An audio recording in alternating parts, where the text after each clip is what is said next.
during a family dinner with my son and his wife, where we finally made peace after years of silence. I received a text message from an unknown number. Get up and go now. Don't say anything to your son. I decided to listen and learned the terrible truth, which made my hair stand on end. 30 minutes later, the police were knocking on their door. You won't believe what happened next. Before we continue, please subscribe to the channel and let us know where you are listening in the comments. The dish soap bubbles clung to my weathered hands as I scrubbed. Margaret's favorite coffee mug for the third time this week. Same routine every evening. Washed the single plate, single fork, single cup that marked another solitary dinner.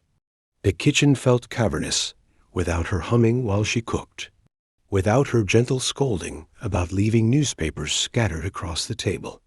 I dried the mug carefully and placed it in the dish rack where it always sat, like a shrine to better times. The refrigerator hummed its lonely tune, decorated with faded photos held by mismatched magnets. My eyes found the picture of Rick at his high school graduation. 17 years old, grinning in his cap and gown, Margaret's arm wrapped around his shoulders.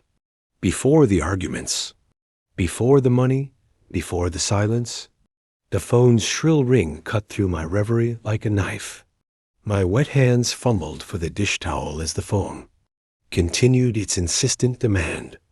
The wall-mounted receiver felt cold against my palm as I lifted it, squinting at the caller ID through my reading glasses. The number made my breath catch. Rick. For a moment, I couldn't move. A year of silence stretched between us like an ocean.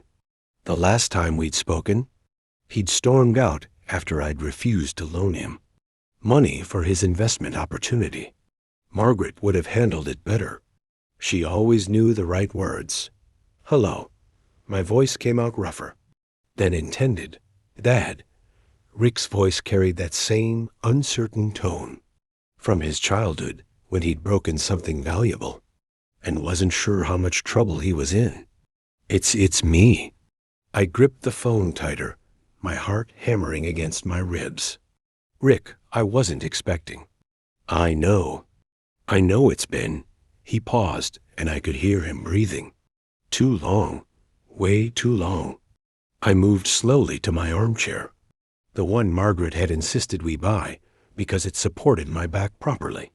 The leather was worn smooth from years of evening news and Sunday crosswords. How are you, son? I'm good. Really good. Emma and we've been talking and we realized how much we miss having you around. How much we miss family. The word hung in the air between us. Family. Something we'd been once before. Pride and money and stubborn silence built walls between us. I miss it too, I admitted, surprised by the honesty in my own voice.